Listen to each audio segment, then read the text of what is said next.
A questão 160 fala o seguinte: uma tubulação despeja sempre o mesmo volume de água por unidade de tempo em uma caixa d'água. O que significa dizer, de novo, né, mais uma questão que tem vazão no meio, que a vazão de água nessa tubulação é constante. Vazão constante. De novo, né? Na junção dessa tubulação com a caixa d'água, está instalada uma membrana de filtragem, cujo objetivo é filtrar, né, logicamente, eventuais impurezas presentes na água, combinado a um bom fluxo de água. Perfeito. O fluxo, simbolizado por esse símbolo aqui, de água através da superfície da membrana, é diretamente, olha só, o fluxo é diretamente proporcional, proporcionalidade direta, hein? Diretamente proporcional à vazão de água na tubulação.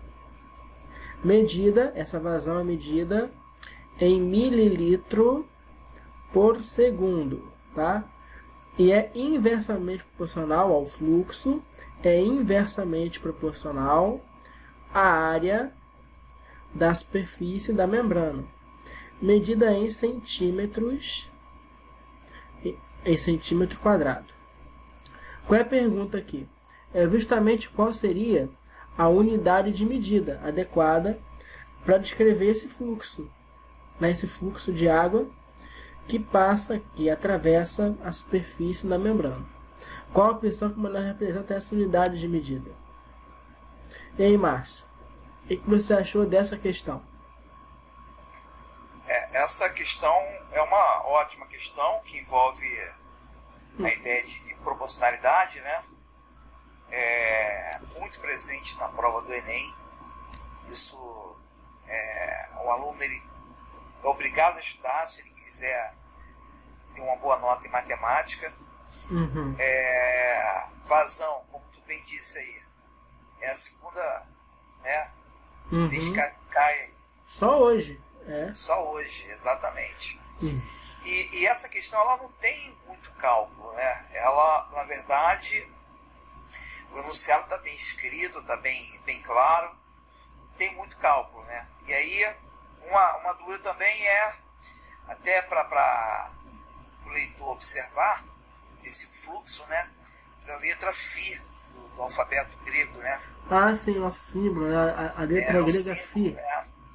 Isso aí também causa espanto em muitos alunos, né? Olham uma letra dessa e aí já tem um estigma da matemática, né? Aí introduz uma letra dessa aí que o aluno vai falar, tá falando grego mesmo, entendeu? Então, bem legal, né? Bem bacana de fazer aí.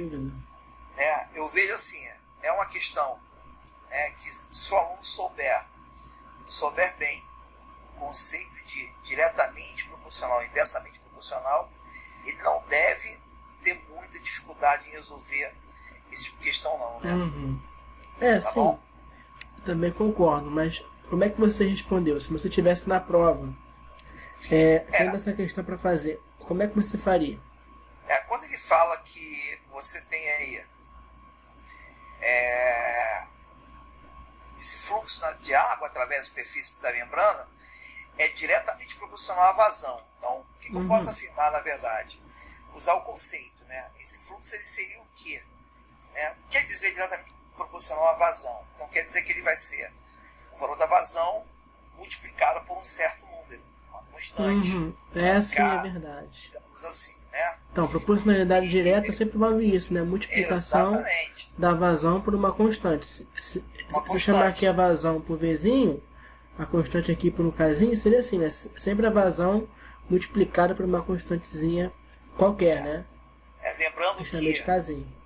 Se esse K for maior que 1, né, o fluxo vai ser maior do que nós temos. Se o K estiver entre 0 e 1, né, vai ser menor do que a gente tem. É importante, quando for multiplicado por um certo número positivo, isso altera, na verdade, a proporção. E quando ele fala que é inversamente, ao mesmo tempo, inversamente proporcional à área, então isso quer dizer que seria dividido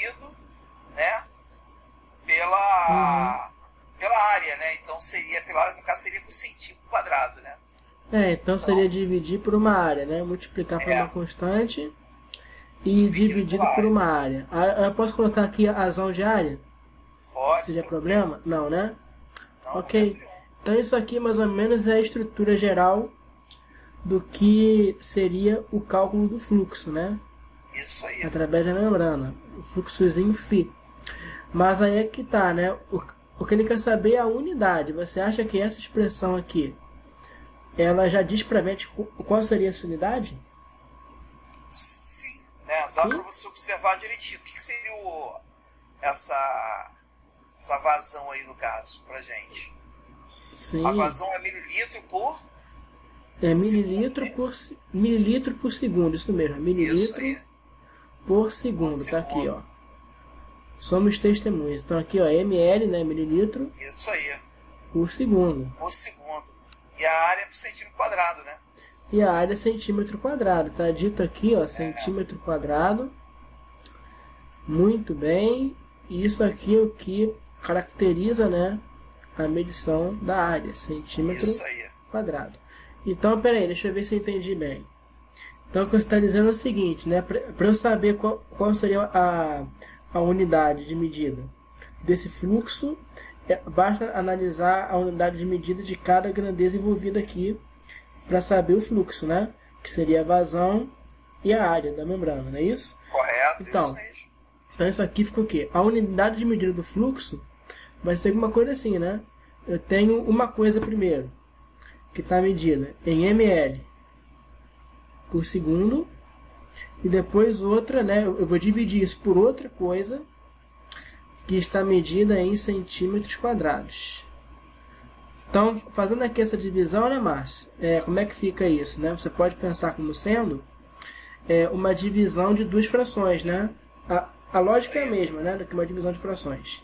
Repete a primeira, né, ml por segundo, e multiplica pelo inverso da segunda, né, que seria 1 sobre centímetros quadrados. Então, daqui já sai qual é essa unidade, né? A unidade de medida aqui, ó, do fluxo vai ser correspondente aqui. Vou até botar de vermelho isso. Vai ser correspondente a ml aqui em cima, né, no numerador, ml por segundo vezes centímetro quadrado, né? Isso aí. Basicamente, essa opção a gente vê em qual deles, a gente vê, não nessa ordem aqui, né, mas é a letra C, né? Correto. A letra C de sapato, a letra C de sandália. Lembrando que o fluxo, né? na verdade, isso aí é apenas unidade de medida, né? É, unidade de medida, é verdade. O fluxo, na verdade, daria por essa proporção K aí, que no caso, como ele quer saber, unidade de medida não altera em nada. É verdade, porque a nossa constante numa relação de proporção, né, Márcio? Por definição, ela não tem unidade, né? Ela é adimensional, se diz, né? Isso aí. Sim. Uma crítica que acho que vale também é que ele poderia escrever nas opções ml, né, mililitro, vezes segundo elevado a menos 1 vezes centímetro elevado a menos 2, né? Usar potências de expoentes negativos. Se tivesse uma opção assim, né, como eu coloquei em vermelho, ela também estaria certa, né? Sim, é verdade. Isso pode ser mais comum. Você falou nisso, eu pensei no vestibular do ITA agora, né? Eles adoram colocar assim, né? Em vez de colocar a fração, colocar assim também. Eles fazem muito, né? Para ver se você consegue converter de uma escrita para outra, né? Enfim. Mas esse tipo de análise, né? O que nós fizemos aqui é descobrir a unidade de medida de uma grandeza dada, né? Isso é feito muito na física, né, Márcio? Com o nome de análise dimensional, né? Você prevê qual vai ser a unidade de medida da grandeza baseada na definição dela, né, no modo de calcular, não é isso? Grosseiramente é isso, né? Então, temos aqui questão respondida. Eu acho que todos esses comentários aqui, né, de professores pós-graduados, né, não é isso, Tainá? Estamos caminhando para sermos pós-graduados, né? Estamos caminhando. e de um mestre futuro doutor, né? E inteiramente gratuito, ninguém tá pagando nada por isso, certo? Tá saindo a custo zero, então acho que isso merece pelo menos um like e uma inscrição, né? De cada um que assiste a gente. Sim, sim, com certeza. Sem dúvida, né? É. Eu acho que é válido, né? Válido a pessoa Curtam retribuir isso sempre pra lá, gente. dá um like lá que é muito importante. Não é isso? Né? Claro que Isso sim. aí. É evidente que sim.